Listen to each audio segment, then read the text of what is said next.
Yeah, first just want to say how much I appreciate the fans.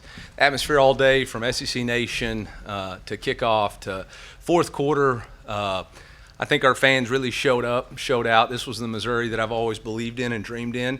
But I'm going to challenge them. This is the expectation moving forward. It's not just about beating Kansas. It's about being like this all the time in the SEC play. And so I'm going to encourage our fans to continue to do this. All right, it shouldn't be about a team that we just play once. It should be the expectation of our program moving forward that energy and passion shows up all the time. And incredibly proud of our team.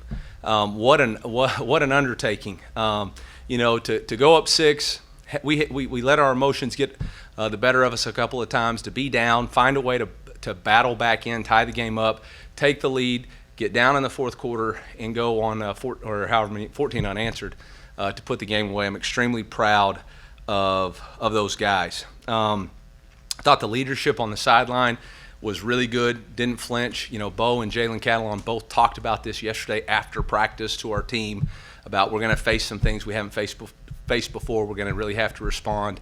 Obviously, Bo did that after the fumble, and I thought our defense kind of settled in right there too. And then I'm just going to say it was a really poor take that you had on picking Kansas to win. So with that, I'll open it up for questions. We'll start down front right here, Coach. You're right. Hey, Coach. You guys were down 31-28 with 8:45 left. You had to score a drive. And Bo led you guys down. What did you see out of him in the offense on what was a key drive in the game? Yeah, just a lot of confidence in his receivers. I thought he did a nice job of finding open targets. Obviously, Kevin Coleman made some big-time catches and continually does that. But, no panic. I think Bo is a really cool, calm, collected. There's going to be a lot of things on tape we got to clean up. I thought we were a little bit finicky in the first half. From the quarterback position in the pocket. I thought we were moving when we didn't need to. And we missed some reads. So, there's going to be a lot to clean up. There's a lot to improve on. But in the biggest moments, in the toughest times on fourth down, he was nails. We'll go over here on your left, Coach. Eli, you talked about it a little bit at the start there, but when you go down 21-6, you have the fumble, you have the 2 straight 3-and-outs. Can you just talk a little bit more about kind of the emotional reaction and then getting back to that specifically with Bo? Yeah, I think the offensive staff did an excellent job of just focusing on teaching and not being emotional, and focusing on, hey, we need to correct this. This is what we saw. This is exactly what we need to do. The way the first drive unfolded, I think our guys had a lot of confidence that we could. We just needed to settle in.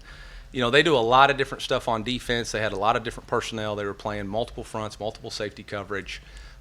So we kind of knew going into it that there was going to be some us figuring out what they were doing and ways to attack, and I thought Kirby called an excellent game. Coach, a game in which the O-line truly grinds it out from start to finish. To see that new group really embrace the mentality, the toughness there, to have such effectiveness, what sort of a statement did that make? Yeah, we're not into statements. It's the second game of the week. It's second game of the season. I think the biggest thing was it showed improvement from the first week, which we knew we needed to do. And there's still a lot of things that we got to improve on. We weren't fitting up to the backer the way we needed to. But, again, Ahmad Hardy was a eraser. I don't know if we blocked it all that well, but most of the time he made a guy miss, so that was pretty good. But, again, it's the second week of the season. There's a whole lot of stuff that we're going to have to get corrected. I'm going to worry about it tomorrow, but there is a whole lot of stuff that's got to get corrected. We'll go right here. Hey, Eli, all on the take, and that was bad, and I felt the wrath of it, but congrats on the win. It was a pretty bad take. So when you guys were down in the first half, Donovan You felt good about the take. I felt good about the take before the game. Donovan Ologbede had a great catch on a fourth down. How big was that as a momentum swing in the game? Yeah, it was huge momentum swing. Fourth down, we were in the red area, we needed it, and he made a one-handed catch. I think that was probably the coolest thing. It wasn't our players folding in the moment that was causing us to have issues. It was our players making big plays in the moment that was awesome. It elevated us, and whether it was Donovan, Jamal had 2 massive runs, the one before half, the one at the end of the game, and obviously Kevin had the heck of a catch and run, and 2 St. Mary's boys right there. So they played in St. Mary's and St. Louis guys, won a state championship together. Front left, Coach. Eli, along those lines, kind of a 2-part question here. The fourth down plays, first of all, can you talk about the execution of your team, 4 or 5 on fourth down? And Yeah. you kind of set the tone early going for on 4th and goal mindset coming in that you wanted to maybe go for it in any situation you could? I just used the book. No, I'm just kidding. I didn't look at the book one time. I'm just kidding. I didn't. That was a media question they asked me this week. No, honestly, it was just there was a couple of fourth down situations that we knew we had to be prepared for because of the field goal situation. I didn't want to put Robbie out there and test his confidence early. I wanted to get him going. So we knew, ball between, when the first down stick was going to be 25 or higher, we were going to need to be going for it. And then you just get into the game. The fourth and goal from the 4, there was no reason to go 21-9. So, and I felt like our defense would be able to hold them. We'd get the ball back if we didn't get it. So, and then as far as the execution, we have rhythm, attack, execute as our offensive philosophy, and we define execution as playing well under pressure. That's what you have to do in order to win football games, and that's what we did tonight. Over here, middle right. Coach, Kevin Coleman Jr. had several big catches on third and fourth down situations. Can you talk about what makes him so trustworthy in those situations and just his overall performance today? Well, I mean, big-time players make big-time plays in big-time games, and that's what we needed out of him. They played a lot of soft zone, and so that, Kevin does a really good job of finding holes in the zone. And Bo has a lot of trust in him. That was a guy that Bo and Kevin spent a lot of time in the summer and off-season throwing RVA together. So that connection shows up. Kevin's made big-time plays at every school he's ever been at. So there was zero doubt when we got him that that's what we were going to need him to do. Him and Lou both, man, fourth downs, they're killer. Up front here with Eli. Hey, Coach, Bo on third and fourth downs, just called them nails earlier there. What do you think was working on some of those clutch downs for him and the play calling? Yeah, good play calls, but understanding what we're trying to do and then executing it. Had great, for the most part, we had really good protection. So, just execution. Down here. Just another one on Bo as well. I think that's the first game that he's played start to finish in his college career. Glad he in did. Tougher environments than this one.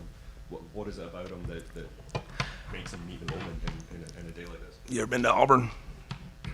There's going to be some tougher environments in this one because he's going to have to go on the road. All the fans were cheering for him today. So, look, again, we're not ready to crown anybody. Really proud of him. He took a step in the right direction. But when we watch the tape, there's going to be a lot of things we got to get taken off the tape, like being jittery in the pocket early. Obviously, ball security is going to be an issue when we're running. So, again, he had a good day, but it's week 2, guys. Week 2. 2 more, we'll go back to Taylor. Hey, Coach. What were the conversations at the end of the first quarter to go and flip the script in the second, and then also in that back and forth second half where really it wasn't decided till the final 4 minutes? The conversations at the end of the first quarter was, it's a fight. Now it's time to fight. All right, they came to fight. Now it's time to fight. And we've been talking about that. The other team has a say in the fight too. And Coach Leipold has a really good football team. That quarterback's very good, very headsy. They knew what they were doing. They got us on our heels early. And they did a nice job capitalizing. I thought our defense, we talked about start fast, which we did, go score. Then we talked about going for a run. And when we talk about going for a run on as a football team, it means offense score, defense get a stop, offense score. And we were able to do that at 2 different points in the game, which ultimately separated us or brought us back and then separated us. And so, and then finish with a fury of effort. And we did that too. I thought the effort at the end, and obviously that was one heck of an interception by Dalen Carnell. 2 more far left and then in the middle and the back. Coach Dylan Daniels, only 20 yards on the ground today, but completed a few explosives over the air. How would you evaluate your defense's performance? Yeah, I thought we handled him well in the run game. Very disappointed in that drive, honestly, where they took the lead. That's on us, and we played too much zone coverage there, bottom line. And, we had gotten nervous because they had kind of had a couple of open double moves and stuff, so we went to more zone cover, and honestly there was too many holes, and he did a good job of picking those holes. So we'll get it corrected, but we got to be way more aggressive there. Finish up back middle. Coach, there were a lot of runs by Ahmad and Jamal where maybe they were met and they just found 3-5 more yards and fell forward. How much does that wear on a defense, and does that result in the explosive runs we saw late in the game? I mean, you're answering your own question. I don't have I don't know. I'm not over on the defense side of the ball, so I don't know how it affected them. I just figured with us having the time of possession advantage, I think we had, how many plays did we end up with? 86 plays. You know, cumulatively, those are body blows that are going to land on them. And the outside zone has always been our bread and butter scheme. It got us out of that game, but more importantly was the blocks there. On Jamal's run, the slot defender or the nickel had leverage on the play, and we had to have Kevin Coleman get that block. And if he doesn't, it's probably a negative yardage play. And Kevin goes in there and gets that block, and then Marquise Johnson blocks the corner, and that's how the ball circles the defense. So as much as our O-line was praised on that, it was really our perimeter blocking that got it done, and really, really impressed with those guys. Okay. Thanks, Coach. MIZ, thanks, guys.